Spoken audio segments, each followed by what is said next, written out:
Hello, ladies and gentlemen. Allow me to tell you the story of how my in-laws forced me to sign divorce papers right from my hospital bed. My mother-in-law had no idea that on the eve of Christmas, she was personally signing her own $20 million death warrant, a single signature that would leave her entire family with nothing. The day they made me sign those papers, on a hospital gurney, having just lost my child, they thought they had rid themselves of a burden. But they never suspected that this very signature had armed a time bomb worth $20 million, set to detonate on the evening of December 24th, turning the entire Worthington family fortune into a pile of ash at my feet. Manhattan. Evening. December 24th. The sky was spitting a fine, chilling mist. The cold of a New York City Christmas Eve didn't so much burn as it seeped into your bones, slipping through layers of clothing. I was sitting by a huge window in a second-floor cafe overlooking a glittering Madison Avenue. On the table, a cup of Earl Grey tea steamed next to a thick folder of documents, sealed with a red wax stamp. I adjusted the collar of my beige cashmere coat and glanced at my watch. 5 p.m. The streams of people on the street below were a blur of motion. They carried Christmas trees, bags of groceries, and brightly wrapped presents. Their faces glowed with the anticipation of returning home. But this warm picture was disrupted by a chaotic scene directly in front of the five-star hotel across the street. Two familiar figures shivered on the wet asphalt under the icy wind. It was David and Eleanor Worthington. David, the man who had been my husband, the man who once proudly beat his chest, calling himself the heir to an old Upper East Side family, now looked pathetic in his rumpled, rain-soaked blazer. He was desperately trying to explain something to two massive hotel security guards, waving his hands erratically.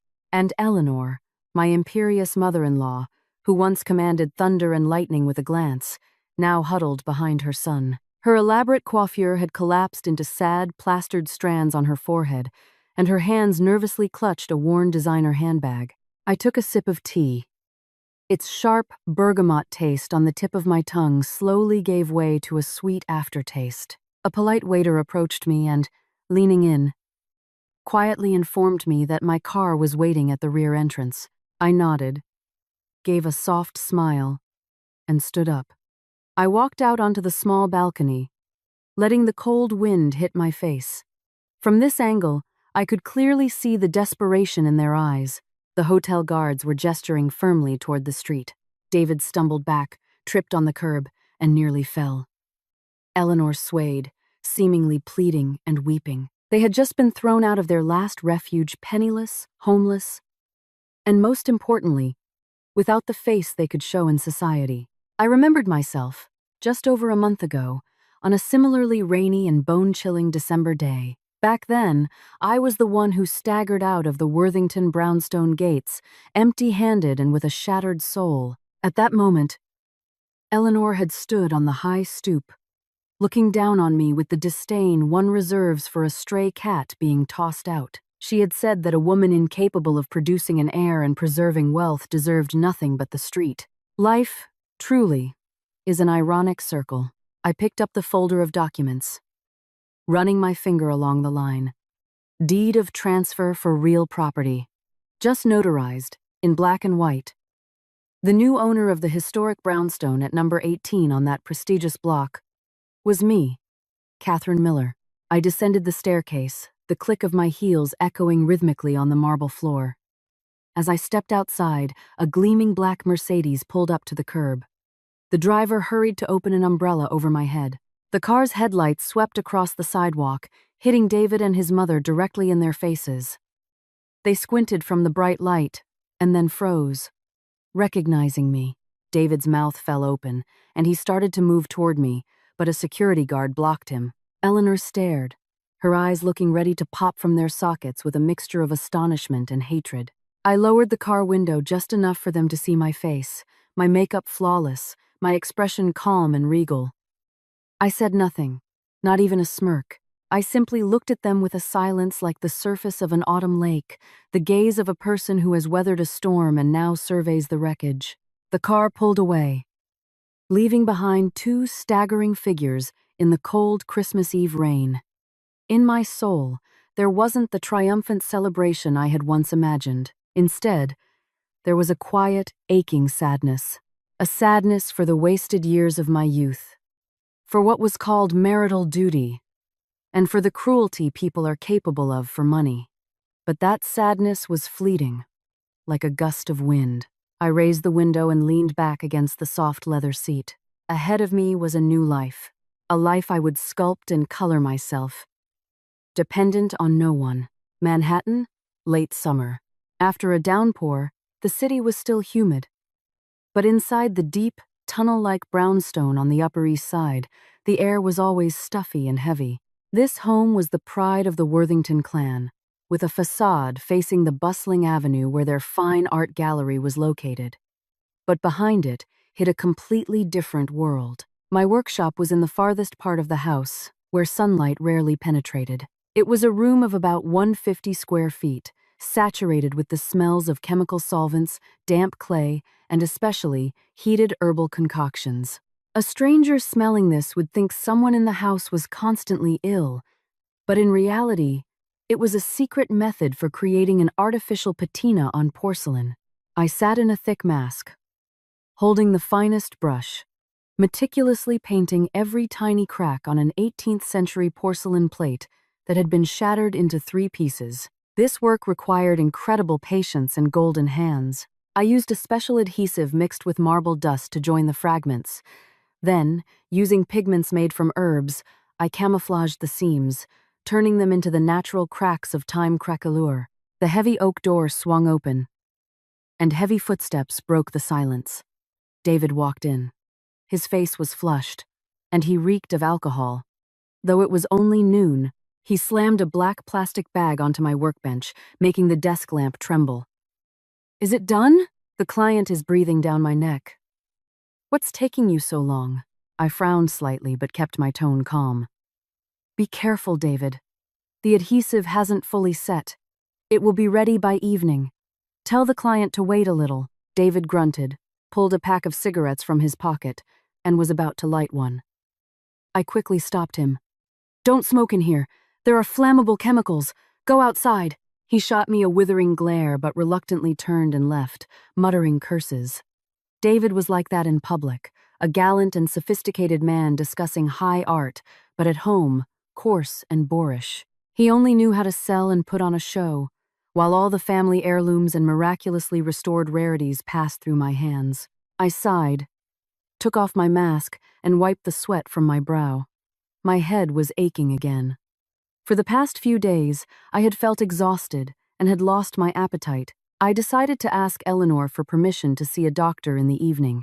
Going up to the living room, I saw Eleanor sitting at the massive carved desk, counting money. Her horn-rimmed glasses had slid to the tip of her nose, and her saliva-moistened fingers deftly flicked through crisp $100 bills. "Hello, Eleanor," I murmured. Eleanor didn't look up, just grunted in response. "Eleanor," I hesitated, wringing my hands. "I'm not feeling well. Could I have maybe $500 to buy some vitamins and see a doctor?" Eleanor stopped and slowly raised her gaze to me over her glasses. Her eyes were sharp as blades, and she scanned me from head to toe. "What did you say? Asking for money?" "Yes. I've been dizzy for the last few days." Eleanor smirked and slapped a stack of cash on the desk. "Well, look at her, the little princess. A delicate little flower. Worked a little and already tired. This house feeds you 3 meals a day. It clothes you. You use the electricity and water without limit. And now you're asking for money at the slightest thing. Do you think money grows on trees?" I lowered my head, feeling a lump of humiliation rise in my throat.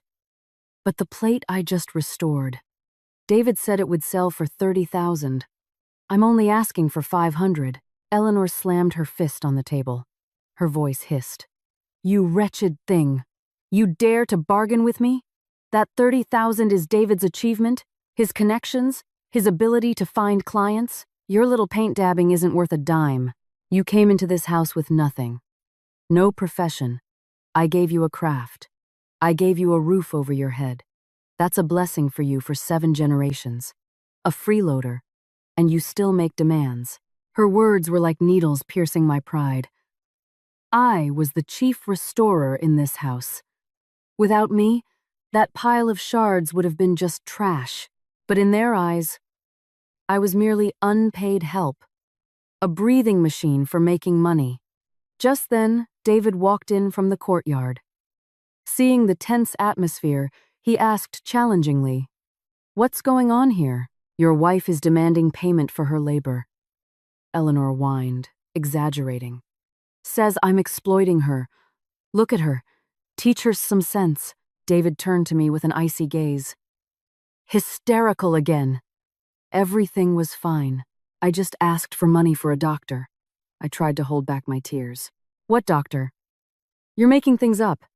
Go and finish the plate. I'm picking it up this evening." With that, David turned and left, not caring if I was alive or dead. Eleanor twisted her lips into a contemptuous sneer, casually pulled out a $100 bill and threw it on the floor at my feet. "Here, take it, and go. And I don't want to see or hear another complaint from you." I stood frozen, staring at the bill lying on the old hardwood floor. Tears streamed from my eyes. I bent down and picked it up, not out of greed, but because I needed it. I needed to live, to be healthy. And most importantly, I began to vaguely realize that my long suffering was feeding the demons in this house. Before that scene at the hotel, on the morning of that same day, I had an important meeting. I chose a quiet tea room in a West Village side street. The place was perfectly calm, separated from the pre-Christmas rush. A light scent of sandalwood hung in the air, and quiet, meditative music played. Arthur Sterling was already waiting for me. He was a man in his 60s, slender but with an erect posture, with intelligent and perceptive eyes behind gold-rimmed glasses. He was a legend in the world of New York's antique collectors, a man whom everyone who wanted to enter this business respected. And he was also my old mentor, whom I respected immensely. Seeing me enter, he gave a slight nod and pushed a cup of hot Earl Grey tea toward me. "You're very punctual, Catherine." "Hello, Arthur. How are things?" I sat down and got straight to the point. Arthur sipped his tea. A mysterious smile flickered at the corners of his lips. "The fish is on the hook. This morning, at the court's request, the bank froze Eleanor Worthington's account. Of the $4 million advance we transferred to her, she's already withdrawn half to cover David's debts and buy all sorts of junk for show. Now, she can't return it." I nodded, feeling a wave of satisfaction. The plan was proceeding exactly on schedule, down to the millimeter. "Have they contacted you? Have they ever?" "David has been blowing up my assistant's phone since last night, and Eleanor rushed to my office this morning, sobbing, begging for a meeting to negotiate. But I had her escorted out. I told her a contract is a contract. You break it. You pay the penalty. No money. Your assets are seized." Arthur took a folder from his briefcase and placed it on the table. "These are the legal documents for debt collection. The brownstone on the Upper East Side and their art gallery were put up as collateral for the purchase agreement of that cobalt-netted Tiffany vase. Now, they violated the clause about the conservator in residence, that is, they committed a serious breach of contract. You know what that means, don't you? It means they lose everything." I replied in an icy tone. That very vase was the key to everything. It was an elaborate trap that Arthur and I had carefully prepared. In the eyes of the Worthington family, it was a priceless relic from the Art Nouveau era, a lifeline for their sinking finances. But in reality, it was a forgery, created by my own hands 3 years ago. During those sleepless nights in my workshop, I had used a special glass mixture with a small amount of bone ash to achieve a particular transparency and luster. The cobalt-netted design I created using a secret formula passed down from my great-grandfather, but I had intentionally introduced a weak chemical agent into it. This agent remained inert under the glass surface, but would activate a process of internal cracking over a long period of exposure to air and the high humidity of a New York winter. Arthur looked at me with a mixture of concern and admiration. "Kate, Are you sure you want to see this through? After all, they were your family. I placed my cup on the saucer. The sound of porcelain on wood was dry and sharp. Family? Arthur, you know perfectly well what they did to me. That night, if it weren't for our housekeeper calling an ambulance, I would have frozen to death on the floor. They didn't just kill my child. They killed everything human and kind in me. I took a deep breath to calm the rising anger. Where is the vase now? In the Worthington's safe. They're guarding it, like the apple of their eye, not knowing that apple is about to rot from the inside. Arthur smirked. Today is December 24th. The final handover date. They desperately need your signature confirming the vase's condition to receive the remaining $16 million. Without your signature, they lose the advance, pay the penalty, and lose the house. Exactly, Arthur confirmed. And they're frantically looking for you now. What do you intend to do? I looked out the window at the frost-covered tree branches. I will appear, but the price for my signature will be very high. I want back everything that belongs to me and everything they owe me. Arthur looked at me intently for a moment, then slapped his palm on the table. Good. I'll support you to the end. In this chess game, you are the queen, and I am merely the one setting up the pieces. Show them what the heiress of the Miller legacy is worth. I smiled, a cold but determined smile. The morning of December 24th. A time of endings and a time of beginnings. Worthington family, just you wait. The memory of that night always returned in my nightmares, vivid and painful, as if it all happened yesterday. It was a cold December night with freezing rain. The north wind howled in the window crack, creating eerie sounds. David had brought home a distinguished-looking man, introducing him as the director of a construction company looking for a gift for an important city official. They sat in the living room, drinking expensive bourbon and discussing feng shui and the timeless value of antiques. I was busy in the kitchen preparing appetizers when I heard David's loud voice. Don't you worry, my good man. This is a genuine Tiffany Favriel vase from the turn of the century, from the personal collection of a Vanderbilt. There are only 2 like it in the whole country. One is at the Met, the other is right here. My heart sank. I knew which vase he was talking about. It was a vase with a floral garland pattern on a milky white background. But, my God, it was a fake. I had made it myself 2 months ago for a dealer from a flea market on the west side. But due to a small glazing defect during firing, David had kept it for decoration. How could he sell it to a VIP client at the price of an original? I hastily wiped my hands and ran into the living room. David was holding the vase with reverence, shining a flashlight on the bottom to show the guest the fake pontil mark I had etched. David, I said, my voice trembling. David turned around. His eyes were red from alcohol. What is it? I'm with a guest. This is no place for women. Go back to the kitchen. I need to talk to you. It's very urgent. The guest looked doubtfully from me to David. David's face darkened. He put the vase on the table and dragged me to the wooden staircase leading to the second floor. Are you out of your mind? Do you want to ruin everything for me? He hissed through his teeth. You can't sell that vase, I whispered, trying to keep the guest from hearing. It's a fake I made. It's flawed. If they have it appraised, you'll go to jail. This man clearly has connections. Don't be a fool. Shut up. David's eyes flashed. I've already taken an advance. $50,000. I need the money urgently to pay off my debts. If you breathe a word, I'll kill you. No, I won't let you do this. Fraud on this scale is a serious crime. Give him his money back. I grabbed David's sleeve, determined to stop him. Anger flared in his eyes. David, with his inflated ego and desperate situation from gambling losses, saw me as an obstacle in his path to salvation. Let go of me! Have you lost it? David swung and struck me hard across the face. My vision blurred, and my ears rang. I staggered back. You dared to hit me. Shid. I'll do more than hit you. Be a good girl and shut your mouth. I still tried to rush into the living room to tell the buyer the truth. I couldn't let my husband, however despicable, go to prison. And I didn't want a guilty conscience. David went berserk. He grabbed me by the hair and yanked me back. In the chaotic struggle at the very edge of the stairs, he pushed me with all his might with both hands, screaming, "Get out of my sight!" I felt emptiness beneath my feet. Tried to grab onto something, but only grasped air. Thump, thump, thump. I tumbled down the high oak staircase onto the cold tiled floor of the first floor. A sharp, piercing pain shot through my back and concentrated in my lower abdomen.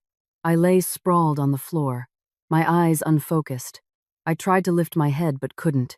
A warm, sticky liquid began to flow between my legs, soaking my dress.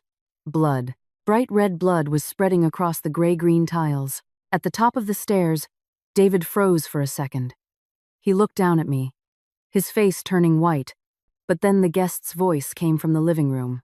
"David, where are you? Are we done? I have to go." David looked at me, then toward the living room. A cruel choice flashed in his eyes. He turned away, straightened his blazer, and went back to the guest, leaving me lying in a pool of my own blood, writhing in excruciating pain. "Save my baby," I croaked. Tears streamed from my eyes. Only our elderly housekeeper, Maria, ran out of the kitchen. Seeing me, she screamed, "Oh my God, Catherine! The blood! So much blood! Someone call 911! My consciousness began to fade. The last thing I remembered was the spinning ceiling and the sound of the rain outside, as cold and indifferent as the hearts of the people in this house. The smell of antiseptic hitting my nose brought me back to reality. I opened my eyes and saw I was in a blindingly white hospital room. My throat was dry, and a dull ache throbbed in my lower abdomen. I ran a hand over my stomach. It was flat. A terrifying sense of emptiness washed over me. I had lost the baby. He was only 3 months along.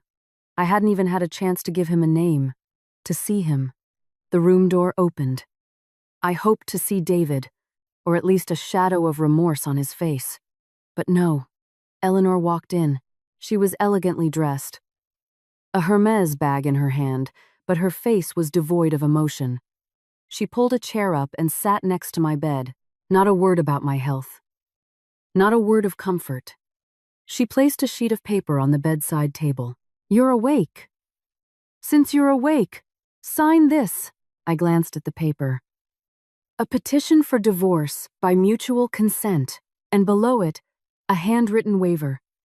"I, Catherine Miller, confirm that the accident that occurred on date was due to my own carelessness, and I hold no one accountable." I looked at her, unable to believe my eyes.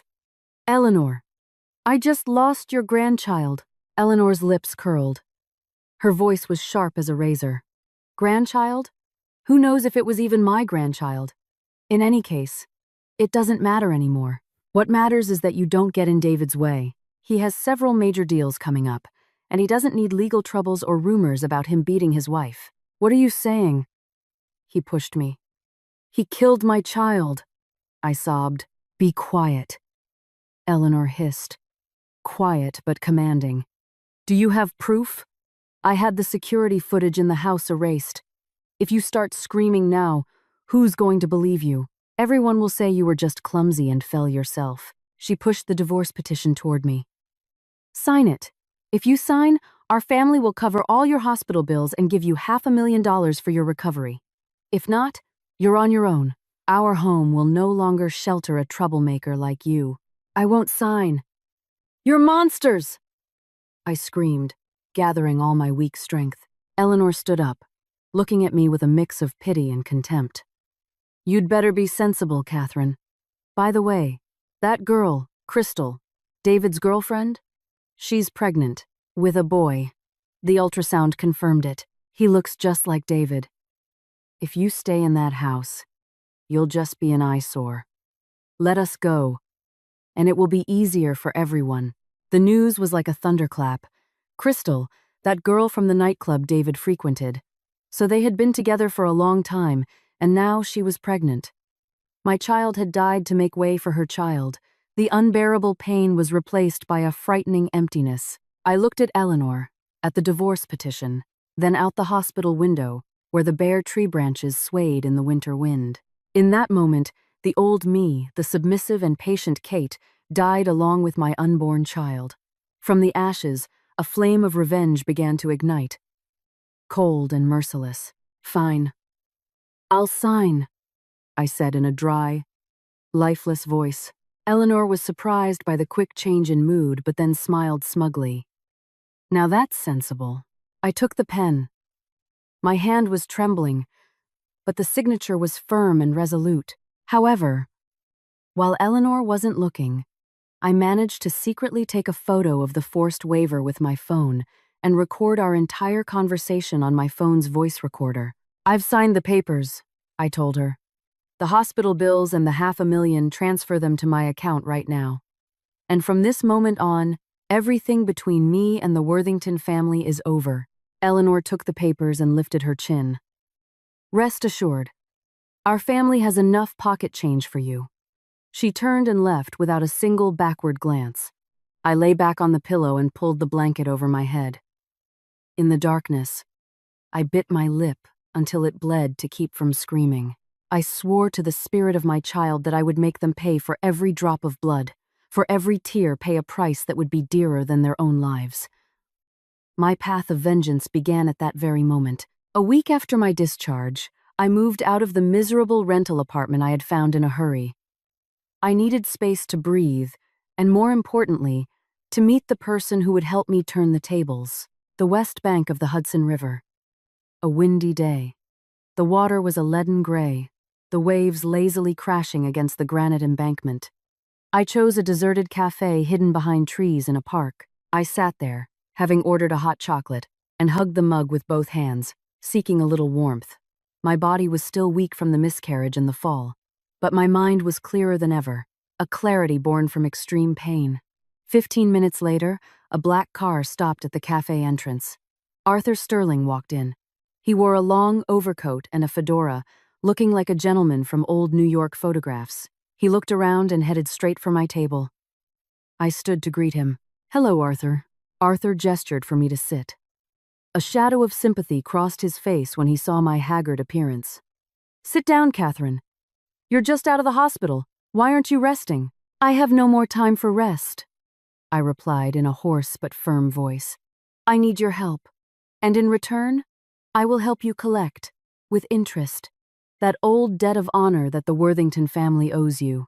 Arthur frowned, ordered a pot of black tea, and turning to me, looked at me searchingly. "You know about that story?" "I do." I looked him straight in the eye. 10 years ago, David's father fraudulently sold you a forged 19th century painting for an exorbitant amount of money. In professional circles, you were laughed at. You lost both reputation and money.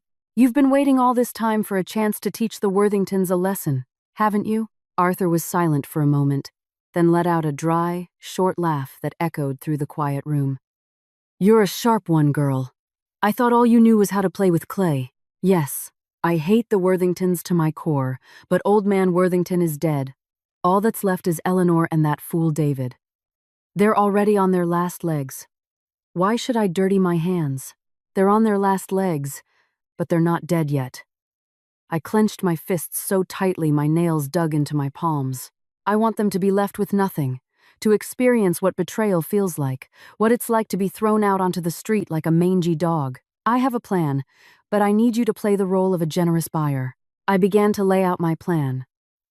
I told him about the Tiffany vase with the cobalt net design, which I had secretly crafted 3 years ago during sleepless nights. It was such a perfect copy that I almost believed in its authenticity myself. I had hidden it in the storage room among defective items, under a layer of dust, waiting for its moment.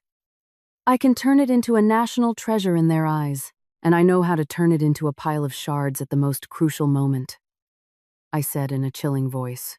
Arthur listened attentively, his eyes gleaming behind his glasses. He was an experienced art dealer. He understood the value of a sophisticated trap. "So you'll plant a mine in your own creation?" "Yes.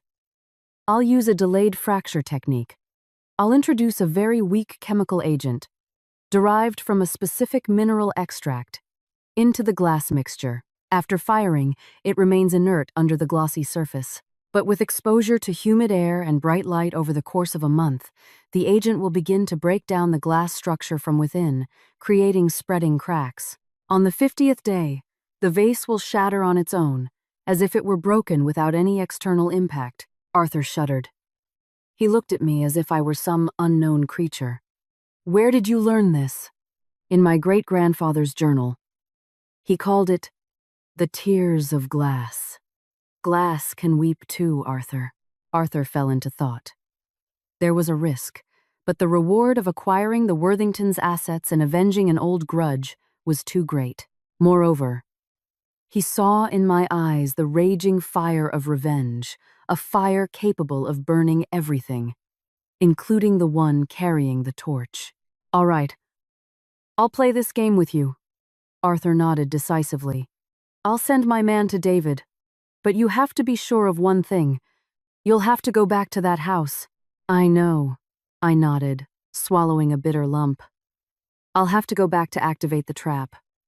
I must restore this vase myself. Only then will they believe it. The meeting ended as dusk began to fall. Arthur left first to avoid suspicion. I remained alone, staring at the dark water of the river. I knew the path ahead would be full of humiliation, as I would have to play the role of a foolish, loving wife in front of the enemy. But for my lost child, I was ready to become a demon. The economic downturn hit the Upper East Side like a hurricane. The Worthington and Sons Gallery was emptier than ever. There were no tourists. And savvy collectors knew David's fraudulent tricks too well and steered clear. Debts began to pile up. David had gotten into massive debt with serious people, playing the stock market and making bets. Now the interest was growing exponentially, and every day, burly men in leather jackets loitered at the entrance of the brownstone, making transparent hints about the consequences. Eleanor, accustomed to living lavishly, had spent all her cash. All that was left was a pile of illiquid antiques. I was sitting in my rental apartment when I received a message from Arthur. Our man is on his way. As expected, that same day, an expensive car pulled up in front of the Worthington Gallery. An elegantly dressed middle-aged man got out. Introducing himself as a representative of a large foreign investment fund looking for exclusive pieces of American art. This was Mr. Davies, Arthur's most trusted associate.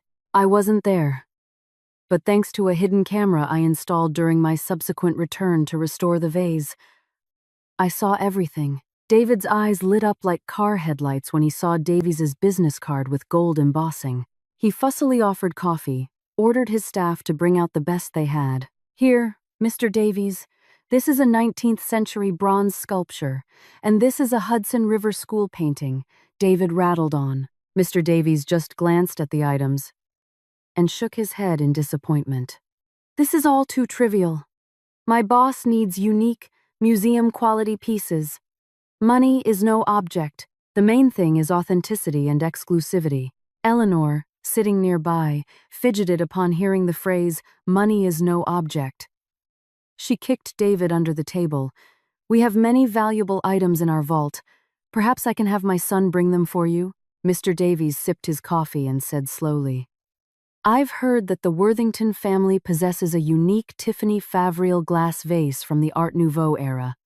My boss is very interested in it. If it's authentic, we are prepared to pay $20 million. $20 million! The figure exploded in the living room like a bomb. David dropped his lighter. Eleanor's eyes bulged, and she almost fell off her chair. $20 million was an unimaginable sum, enough to pay off all their debts and live in luxury for the rest of their days. $20 million? David stammered. In cash. If the piece is authentic, we are ready to make a down payment of $4 million right now, Davies replied calmly, displaying the manners of a man used to throwing money around. But the problem was that David and Eleanor knew perfectly well the condition of that vase.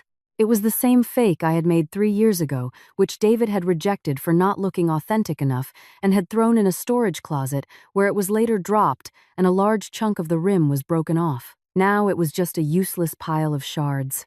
David began to sweat. He looked pleadingly at his mother.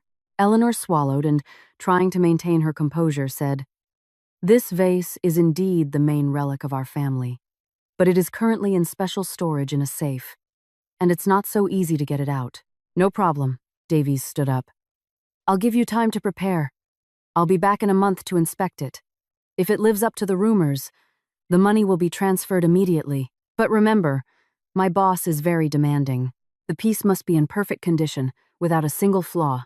Mr. Davies left, leaving the mother and son in a state of euphoria at the prospect of the money and panic at the impossibility of getting it. "Mom, what are we going to do?"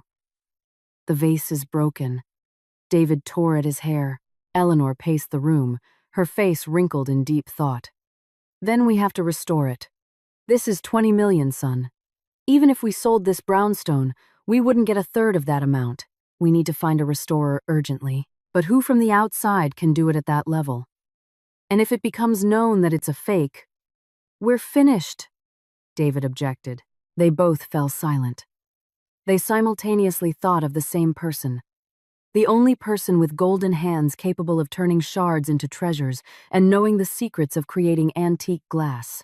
"We need to get Kate back," Eleanor said decisively. "Only she can do it, but we just kicked her out. Forced her to divorce. Will she want to come back?" David hesitated. Eleanor smirked, a cunning glint in her eyes. "You know how to sweet talk. Persuade her. She's madly in love with you, and besides, she's sick and defenseless now. Promise her you'll take her back, that you'll forgive everything. She'll be on cloud 9. And as soon as we get the money, we'll kick her out again. That's settled." I was sitting in front of my computer monitor, listening to their entire conspiracy. I smirked bitterly.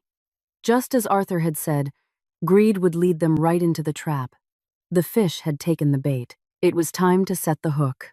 3 days after Davies's visit, David appeared at the doorstep of my rental apartment. He brought a wilted bouquet of roses, bought hastily from a corner deli, and wore a mask of remorse so fake it was nauseating.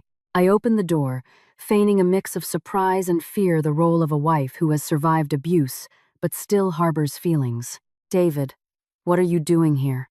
David fell to his knees right in the hallway, grabbing my hand. "Catherine, I was wrong. I'm such a scumbag. All these days without you, I've been beside myself. Mom is very sorry too. She told me to bring you home. Please, forgive me." I pulled my hand away, my eyes filling with tears. "You killed my child. How dare you come here?" I know. My actions are unforgivable. But Kate, our family is in big trouble. If you don't help, Mom and I are finished. Do you really want to see me in jail?" David began his pitiful song, inventing all sorts of tragedies to prey on my pity. I remained silent for a long time, pretending to be in a tormented internal struggle. Finally, I gave a barely perceptible nod. "I'll come back, but not for you. To regain my dignity. I don't want people to say I was kicked out by my husband's family." David was as overjoyed as if he'd won the lottery. He quickly drove me back to the brownstone. Crossing the threshold of the old house, I felt the same chill. Eleanor greeted me with a strained smile. She told the housekeeper to clean up my old workshop.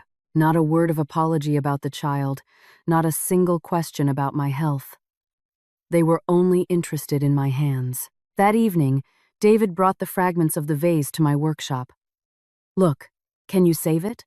The client is offering 20 million. I took the shards, examining them under the lamplight. It's so badly broken. This is very difficult. Please, try. I'll do anything for you after this. I swear, I'll never hurt you again," David vowed. I nodded. "I need a month. And during this month, no one is to enter the workshop and disturb me. I need absolute concentration." Yes, whatever you want." The workshop door closed. I was left in my own world, beginning the greatest performance of my life. I wasn't just gluing the vase. I was creating a time bomb. I used a special adhesive mixed with gold powder to join the fragments. This Japanese technique, kintsugi, would have given the vase even greater artistic value from the outside. But into the top layer of the finishing glaze, I began to add the poison. I took a tiny vial of clear liquid from my bag. It was the same chemical agent I had prepared in advance. I mixed it with the glossy glaze and carefully coated the entire surface of the vase. Every brushstroke was a curse I sent their way. This is for my unborn child. This is for the slap and the fall down the stairs. This is for the cold divorce papers in the hospital. I worked like a woman possessed, forgetting about food and sleep. Eleanor would sometimes peek through the crack in the door and, seeing me working diligently, would look pleased. She brought me food, saying in a sickly sweet voice, "Work hard, dear. When you're finished, Mommy will give you money for a spa day." I would take the plate, bowing my head low and muttering words of thanks, but contempt boiled in my soul. She was fattening the chicken before the slaughter, but she didn't know that this chicken had already sharpened its knife. Exactly 28 days later, the vase was ready. It was magnificent.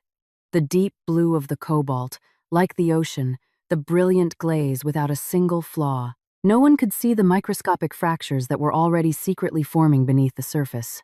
I called David. He looked at the vase, his eyes glazing over with delight. "My God, it's a masterpiece. You're a saint, Kate." He wanted to hug me, but I stepped back. "Don't touch me. I'm very tired."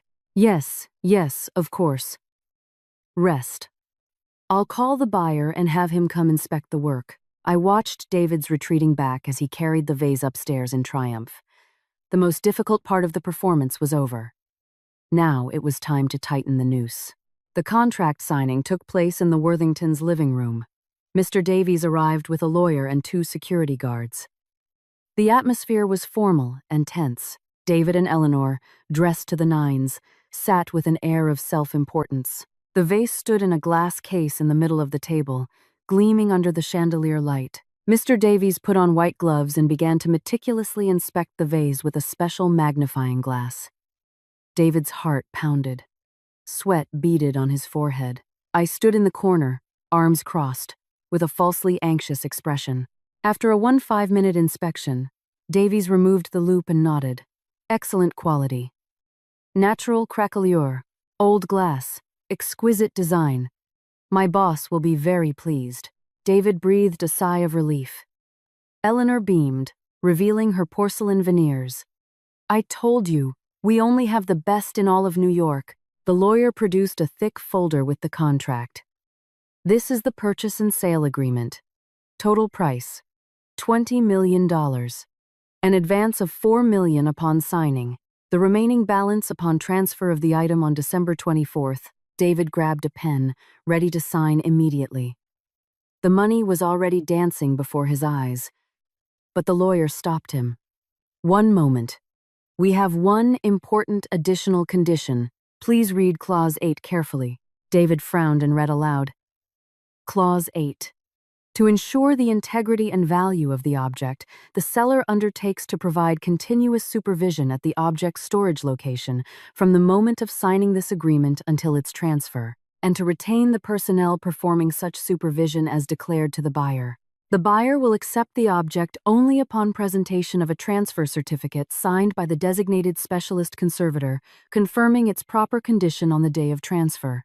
Any change in personnel, interruption of supervision, or absence of the specialist conservator during the specified period shall be considered a material breach of contract. In such a case, the seller is obligated to return the full amount of the advance and pay a penalty in double the amount of the advance. David looked up, puzzled. "Why such complications? My wife is here. Where is she going to go?" Mr. Davies said in a stern tone. "This is a mandatory requirement. We know that Mrs. Miller is a first-class conservator. Only she knows the condition of the vase inside and out. We will not trust anyone else to touch it. If you do not agree to this clause, we will have to cancel the deal." Eleanor quickly intervened. "We agree. We agree to everything. Catherine is our daughter-in-law." "Who else would sign? It's a trifle." She nudged David with her elbow. He nodded along. "Yes, I'll sign. My wife listens to me."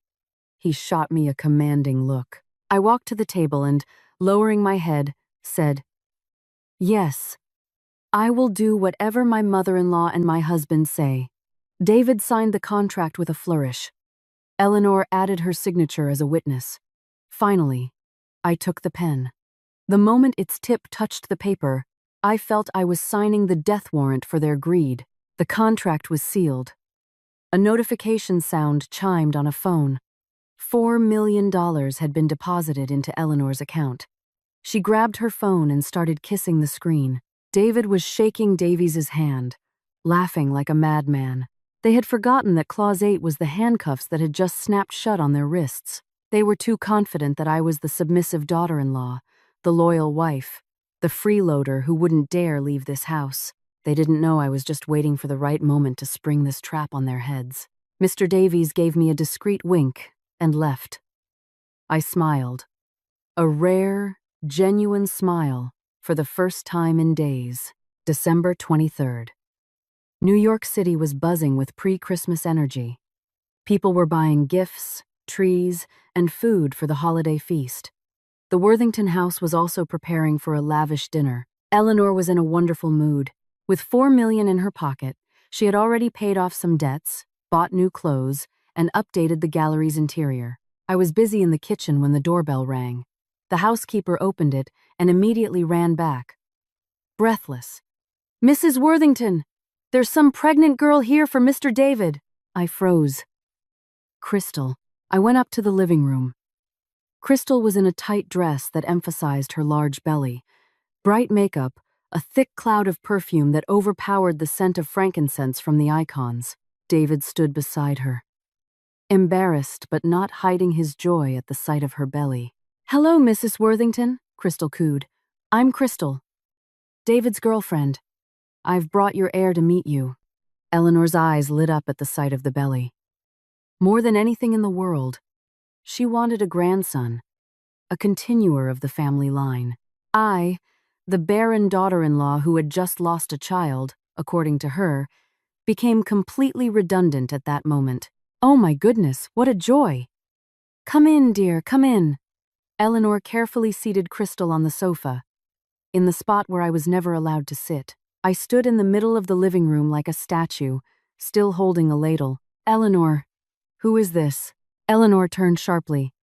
The smile vanished, replaced by the familiar cold, cruel expression. "What are you asking? Use your eyes.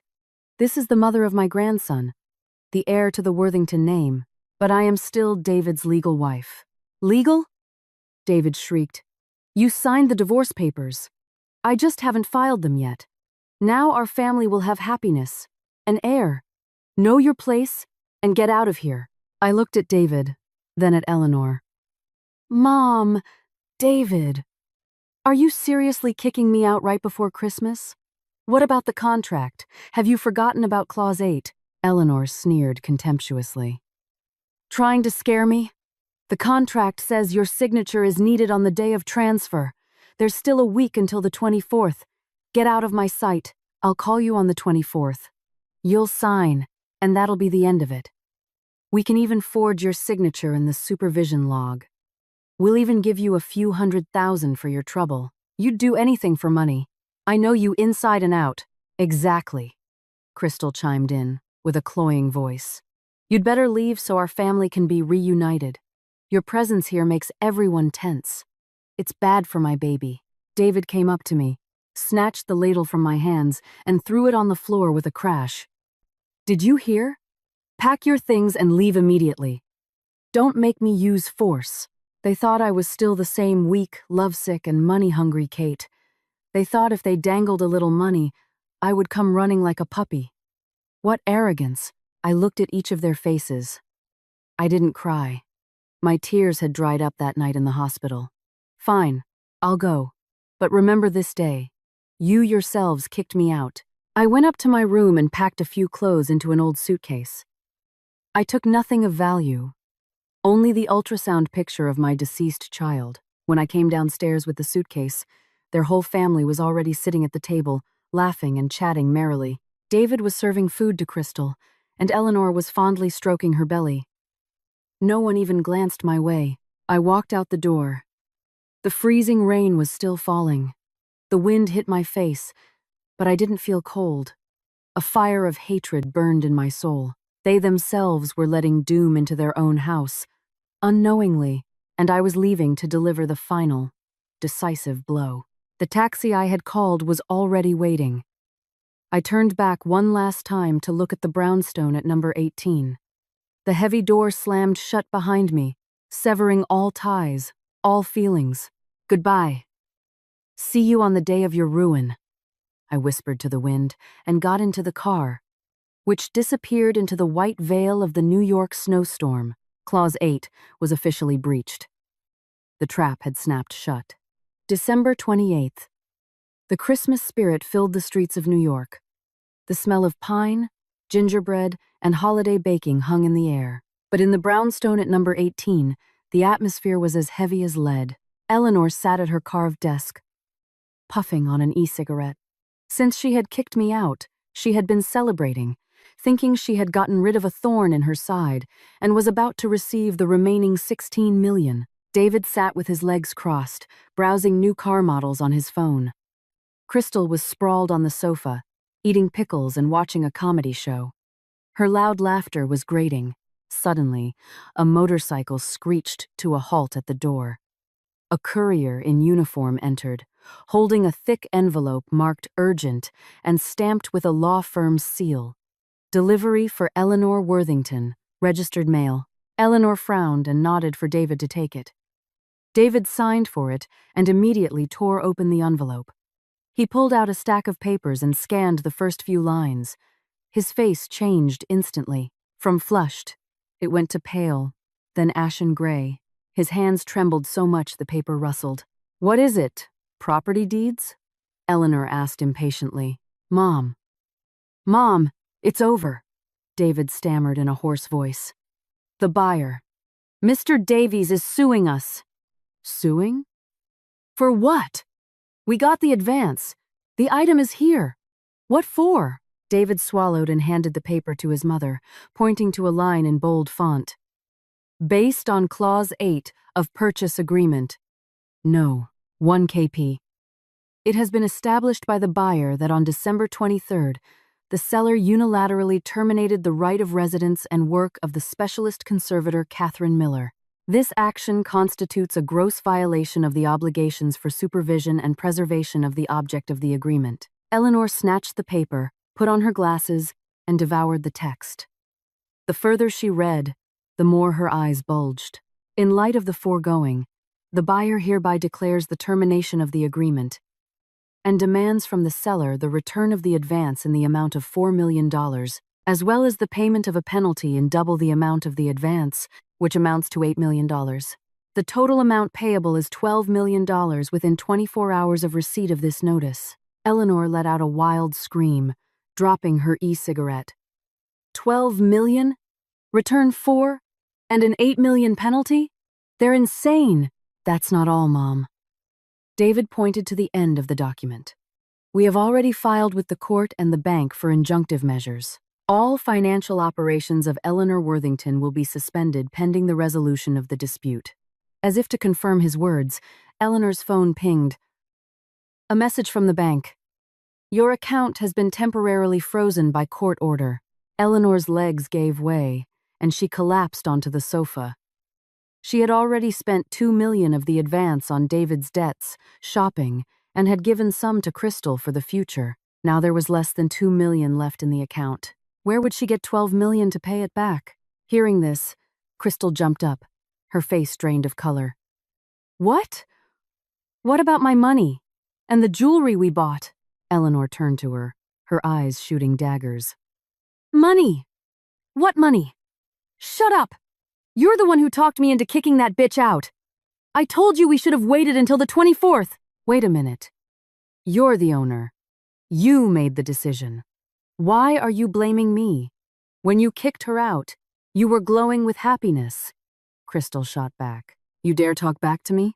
David tore at his hair, pacing the room. Stop arguing. We have to do something. Call Kate. We have to get her back immediately. Only if she comes back and signs that she was here the whole time can we fight this in court. Eleanor, like a drowning person grasping at a straw, grabbed her phone. Her trembling fingers dialed my number. She hoped, she prayed, that I, the submissive daughter-in-law, would answer and save their family. But she was mistaken.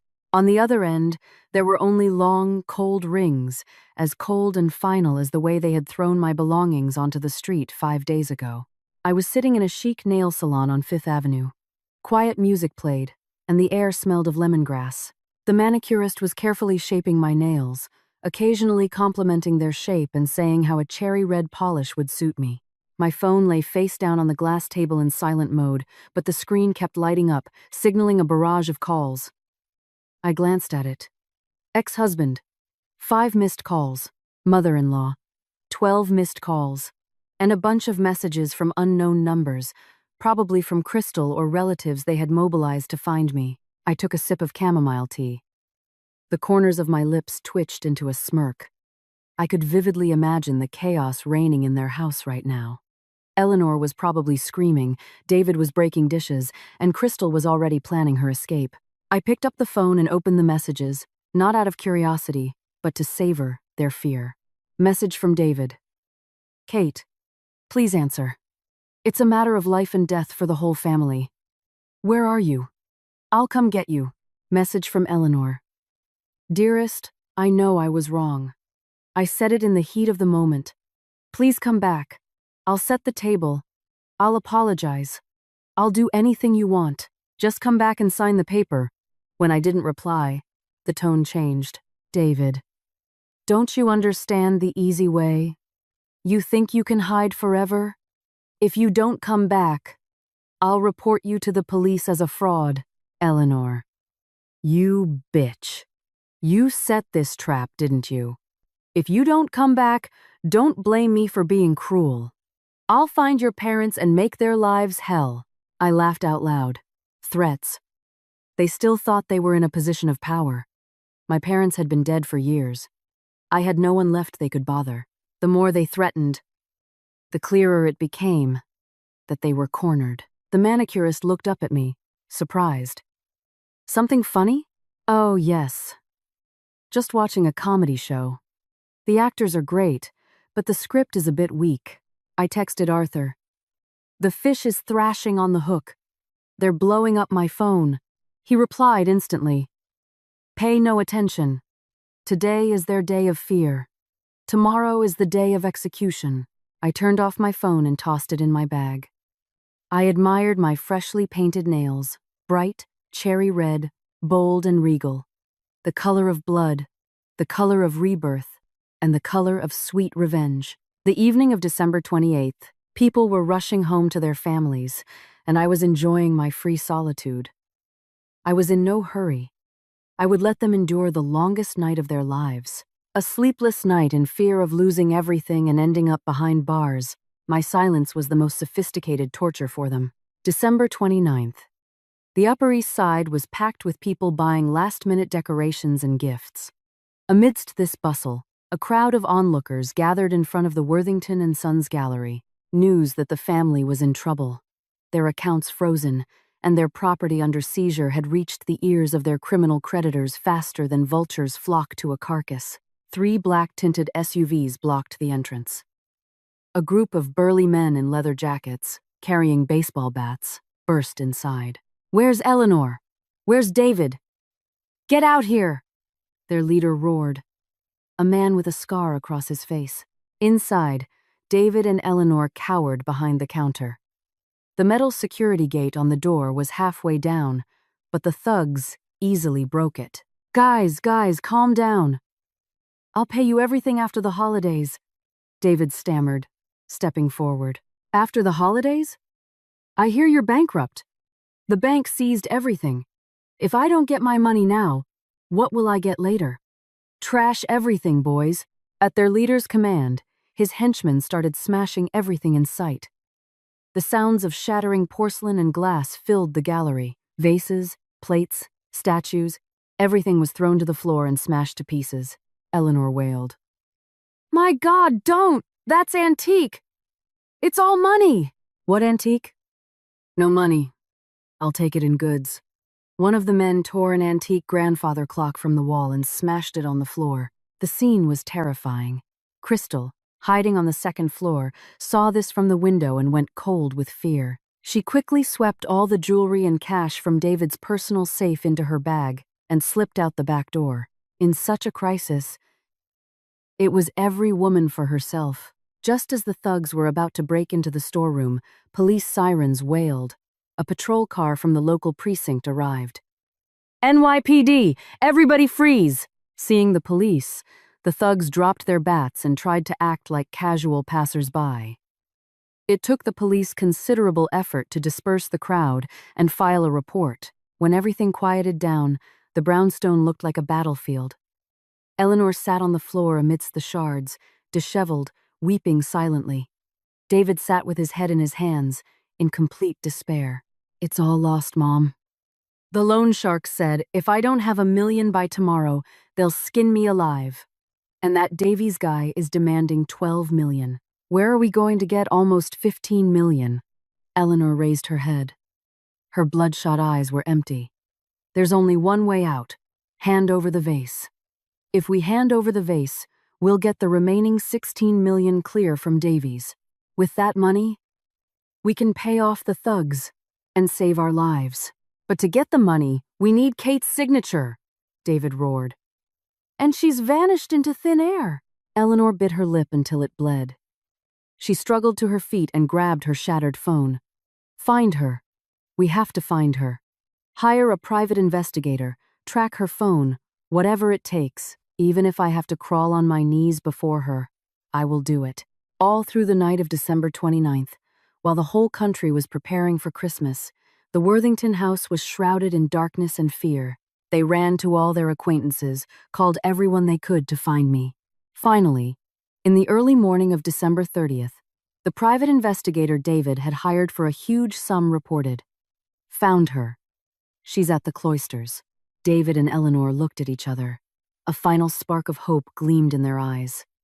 They rushed to their car and sped towards the museum, not knowing that was exactly where I was waiting for them. On the morning of December 30th, the cloisters was surprisingly quiet and peaceful. A light mist drifted over the Hudson, creating a fairy tale atmosphere. I stood under an old willow tree, running prayer beads through my fingers and gazing at the water. The silence was broken by hurried footsteps. David and Eleanor appeared. In one night, they had aged 10 years. Eleanor was no longer wearing her chic fur coat. Her coat was stained, and her face was gaunt. David was unshaven, with dark circles under his eyes. Seeing me, Eleanor rushed towards me. Not to argue, but to fall to her knees at my feet. Catherine, I'm begging you. Save our family. I took a step back, looking at her with an icy gaze. You're mistaken. I'm no longer a member of your family. We're divorced, and I was fired. I know. I was wrong. I'm a terrible person. You can hit me, curse me, anything. But Kate, the loan sharks are threatening to kill David, and Davies is taking our home. If you don't sign the transfer certificate, we'll all be ruined. Eleanor pleaded, bowing her head to the frozen ground. David also knelt beside his mother, clutching the hem of her coat. Kate, forgive me. But remember the years we were together. Save me this one time. Crystal ran away. She took all the money. I only have you left. I swear I'll fix everything. I'll take care of you. I looked at the two people groveling at my feet and felt not a shred of pity, only disgust. Crystal running away was predictable. Women like her are drawn to the smell of money and flee at the scent of trouble. Take care of me? I smirked. And how will you compensate me? Will my child come back to life? Will my honor be restored? The house. I'll give you the house. Eleanor cried out in desperation. I'll sign over our brownstone on the Upper East Side to you. Just sign the certificate. Help us get the $16 million to pay off the thugs. I'll give you all the rights to the house. I raised an eyebrow. This was exactly what I had been waiting for. The brownstone wasn't just a valuable asset. It held my sweat and tears, and was a witness to their crimes. I wanted it so I could throw them out onto the street, just as they had done to me. Are you serious? I asked doubtfully. Absolutely. The documents, the deed, it's all here. We'll go to the lawyer right now. As soon as you sign it over, you'll immediately sign the certificate for the vase. I swear to God. Eleanor pulled an old folder of documents from her coat and held it out to me with trembling hands. She was ready to lose her home to save her son's life and the last remnants of their fortune. In her calculation, losing the house but getting $16 million would still allow them to start over. But without my signature, they would lose everything. The house, the money, and David, possibly his life. I looked at the documents, then into Eleanor's eyes. All right, I agree. But I'm warning you. I will only sign a certificate confirming the current state of the vase. How you negotiate with them after that is none of my business. Yes. Just sign that you, as the specialist, were supervising it all this time. That's enough, David said, relieved. Let's go. The lawyer's office closes at noon today. We can't waste a minute. I turned and walked away. A cruel smile played on my lips. They thought they were trading a house for $16 million.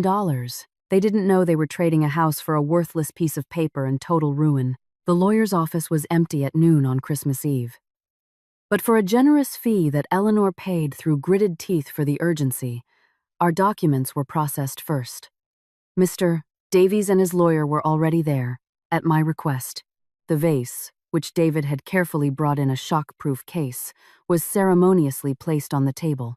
The procedure for transferring the deed to the brownstone was quick. Eleanor signed the papers and provided her fingerprints with tears in her eyes. She was deeply pained, but the fear of the loan sharks was stronger than her greed. The notary stamped the document. From that moment, the brownstone officially belonged to me. I took the folder with the documents and carefully placed it in my bag. The feeling of holding the fate of my enemies in my hands was heavy but also exhilarating. All right, Catherine, the house is yours. Now sign the certificate, Eleanor urged, glancing at the clock. It was already 11:30 a.m. Mr. Davies pushed the expert appraisal and transfer certificate toward me. Please, Mrs. Miller, inspect the item one last time and confirm. I walked over to the vase. David hastily opened the case. Under the fluorescent lights, the vase still shone. Its cobalt design was mesmerizing. I put on white gloves and touched its smooth, cool surface, but I could feel that beneath this perfection, chemical bonds were breaking with every minute. The 1-month deadline was approaching. Well, is everything perfect? David asked nervously. On the outside, yes, I answered curtly. Then sign it quickly. Eleanor hurried me. I picked up a fountain pen. The entire room held its breath. David and Eleanor watched the tip of my pen as if it were their only lifeline. Mr. Davies remained impassive, but his eyes held an air of anticipation for the finale. I placed the pen in the expert's conclusion section. I signed, Catherine Miller. David let out a sigh of relief and reached for the certificate to hand it to Davies and get the money. But I stopped him. Wait, I need to fully describe the item's condition, as professional ethics require. Saying this, in neat, clear handwriting, I added another line directly below my signature. I certify that the object is a high-quality replica, produced in 2021, and possesses no significant antique value. I capped the pen with a click. The sound was piercing in the dead silence. I pushed the certificate toward Mr. Davies. Done. The buyer may now accept it. David and Eleanor were frozen. They hadn't yet read what I had written and thought everything had gone smoothly. Excellent. Thank you, Kate. David smiled, turning to Davies. There you have it. The expert has signed. You can transfer the remaining $16 million. Mr. Davies took the certificate and read the line I had written out loud for the entire room to hear. His voice sounded like a judge's gavel. I certify that the object is a high-quality replica. The smile slid off David's face. Eleanor froze, her eyes bulging, her mouth open but unable to make a sound. What? David stammered. What did you write? I wrote the truth. I took off my gloves and looked him in the face. This is the same fake I made 3 years ago. Did you forget? You asked me to confirm its condition. I confirmed it. I'm an expert. I cannot lie. You've killed us! Eleanor shrieked, lunging at me to tear up the certificate. But Davies's 2 security guards quickly intercepted her. Mr. Davies slammed his fist on the table. Fraud! You tried to sell us a fake for $20 million.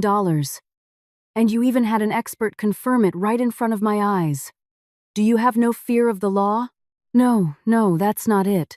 David waved his hands frantically. It was my wife who got it all wrong. It's an original. Mr. Davies coldly ordered his lawyer to immediately draw up a document for the termination of the deal, the confiscation of all collateral, and the transfer of the case to the Economic Crimes Division. Outside, a peal of thunder cracked. For the mother and son, it was the sound heralding the end of their family line. They had lost their home, which now belonged to me. And now they had lost their last hope of survival under the weight of enormous debts. I stood up, adjusted my coat, and walked out of the lawyer's office. Behind me, I left screams, pleas, and, I thought, the click of handcuffs.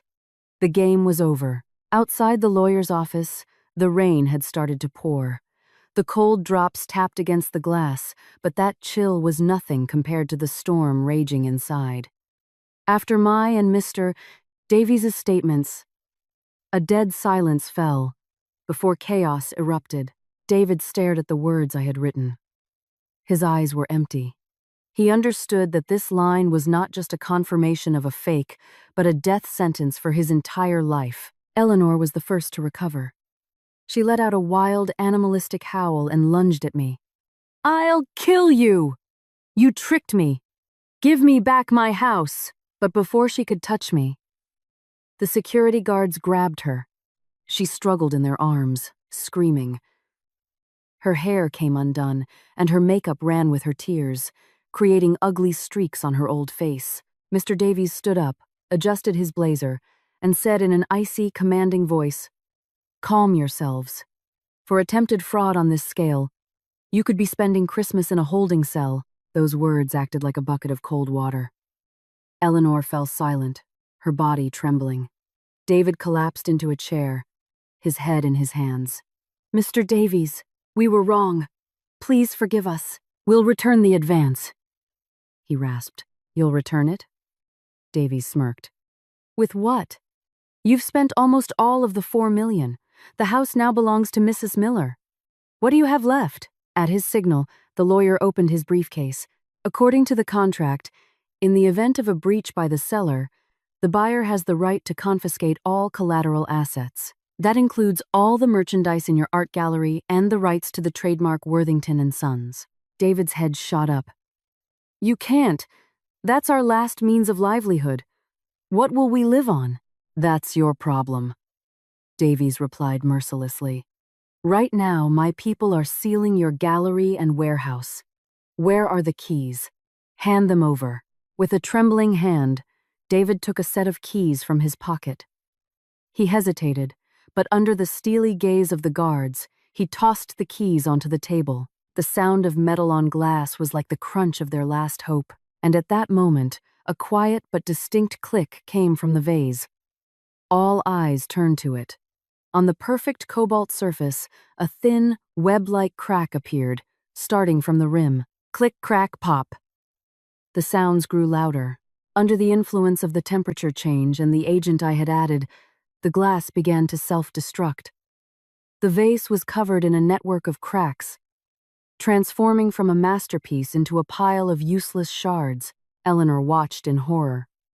It's falling apart, she whispered, as if delirious. I watched the vase calmly. My creation and my instrument of vengeance had fulfilled its mission. You see, I said clearly, a fake will always be a fake, just like the false glamour of your aristocratic family, which hides nothing but rot and deceit. Today, that facade has cracked. I took my bag with the deed to the house, nodded to Mr. Davies, and turned to leave. Kate, wait! David shouted after me. You can't just leave. You took my home. You threw me out onto the street. You're a cruel, evil woman. I stopped but didn't turn around. Cruel? Compared to you pushing me, killing my child, and your mother forcing me to sign divorce papers in a hospital bed?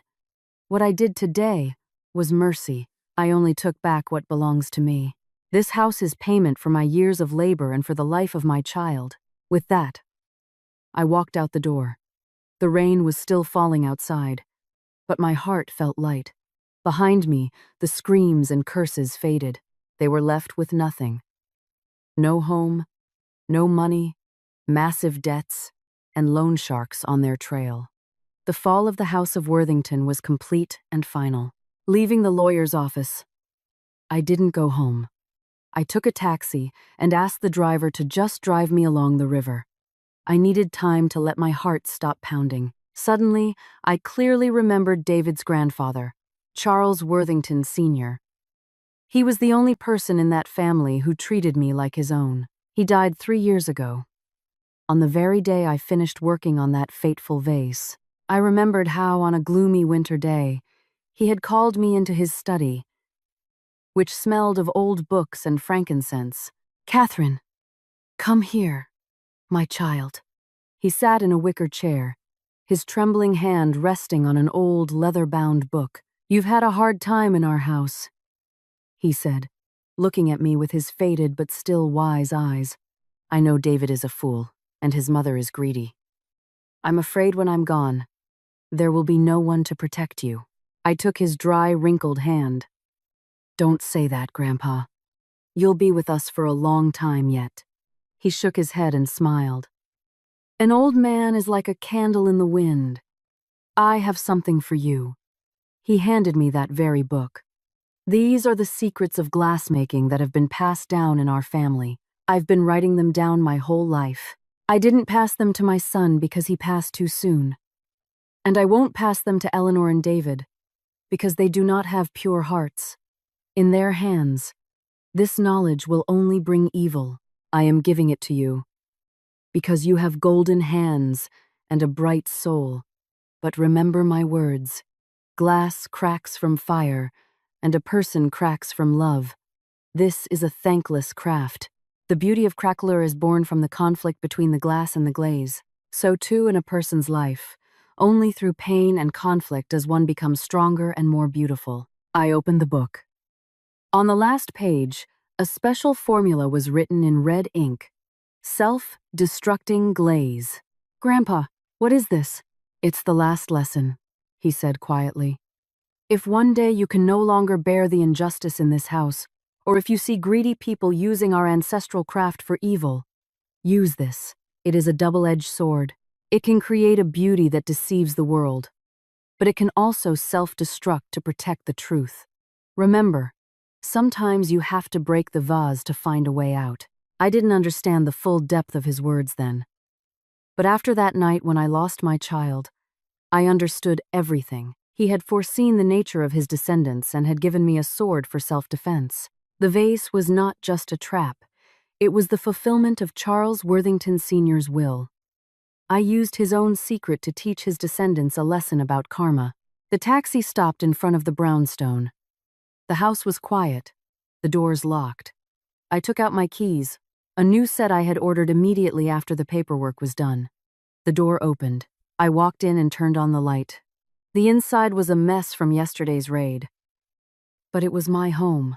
From a portrait on the wall, Charles Worthington Sr. looked down at me. It seemed as if he was smiling. I lit a candle in front of his portrait. Grandpa, I did as you asked. I broke the vase to find a way out. Rest in peace. You and your unborn great-grandson. The smoke from the candle rose in the still air. I felt a strange sense of peace. The secret was revealed, and my mission connected to the past was complete. Night of December 24th. The magical moment of transition from the old year to the new. New York was shrouded in a light mist, but a festive mood hung in the air. In the brownstone, I had cleaned up all the chaos. I set a modest but festive Christmas table: roast chicken, mashed potatoes, champagne, and in a separate corner on a small table, I placed a slice of pie and lit a small candle. This was for my son. "Sweetheart, this is your first Christmas at home with Mommy. This house is ours now. No one will ever kick us out again," I whispered, and tears rolled down my cheeks, but they were tears of relief, not bitterness. Outside, fireworks boomed from the direction of Central Park. Bright lights shot into the dark sky and blossomed into fiery flowers. I stood at the window, looking out at the street. Among the cheerful crowd, I suddenly thought of David and Eleanor. An old acquaintance had called me earlier in the day and told me she had seen them huddled under a bridge, where the homeless usually gathered. They dared not go to any acquaintances or a hotel, fearing their creditors. I vividly pictured the scene. Eleanor, once a powerful woman, now sharing a space under a bridge with those she once considered scum. David, the spoiled heir, now experiencing the piercing cold and hunger of Christmas night. They had no roast chicken, no champagne, no roof over their heads, only fear and late repentance. I felt neither gloating nor pity. My soul was calm. Karma is a just thing. You reap what you sow. The clock struck midnight. I poured a glass of red wine and raised it. "Merry Christmas, Kate. To a new freedom." I drained the glass. I closed the door, shutting out the cold and the noise. In the warm, frankincense-scented house, I wrapped myself in a soft blanket and fell into the most peaceful sleep I had had in a year. A sleep without nightmares or fear. Tomorrow, when the sun rose, a completely new life would begin. On a warm spring day, when the first truly warm sun bathed New York, I officially opened my own ceramic studio in the brownstone on the Upper East Side. The old Worthington and Sons sign was taken down. In its place was a simple wooden plaque with the calligraphic inscription, "Miller Ceramics." No more fakes, no more oppressive atmosphere. I displayed my own original works and exquisitely restored items. There were many guests. Arthur Sterling came first with a huge bouquet of white orchids. "Congratulations, proprietor," he said. "By the way, I have a gift for you." He handed me a red envelope. "It's a contract. A major hotel chain wants to commission all the dinnerware for their restaurants from you. I recommended you. They're thrilled with your work." I took the envelope, my hands trembling with excitement. This was my chance. "Thank you, Arthur." "Don't thank me. It's your talent. You've earned it." At that moment, a modestly dressed woman entered the studio. "Are you Catherine? They told me you have golden hands. My late mother's favorite teacup broke. No one will take on the restoration." She handed me the fragments. I examined them. "I can do this. But it will take time. I'll use the kintsugi technique. I'll join the pieces with gold to highlight its history. I'll wait as long as it takes. As long as I can preserve my mother's memory." Looking into her hopeful eyes, I saw my past self. Love and memory, that is the true value, not imaginary millions. "Don't worry," I said. "It will be even more beautiful than it was before." The brownstone at number 18 truly came to life. It ceased to be the grave of my youth and became fertile ground for my new dreams. I was reborn, like a phoenix from the ashes. One late spring morning, I was sitting in my studio with a cup of jasmine tea. Before me on the table was an old celadon plate whose restoration I had just finished. It had once been shattered to pieces, but now the cracks were filled with lacquer and gold powder, and they shone like golden rivers on a jade field. This was the philosophy of kintsugi, which I had come to love with all my heart, not to hide the scars, but to make them a source of pride, because only by being broken can one truly appreciate wholeness.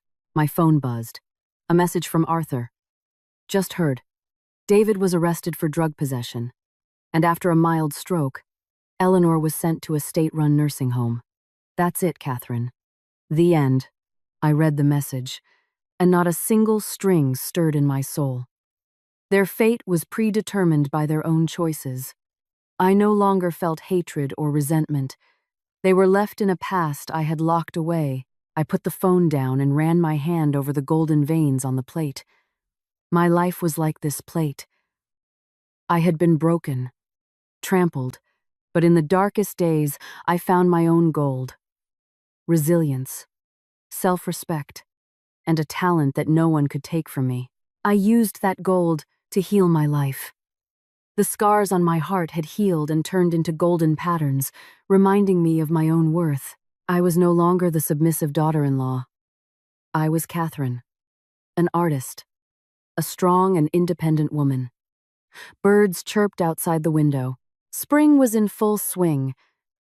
And in my life, too, a new spring had arrived, bright and full of hope. I smiled and finished my tea, savoring the sweet taste of freedom. Thank you, Cracks. Only because of you did I learn how truly precious I am.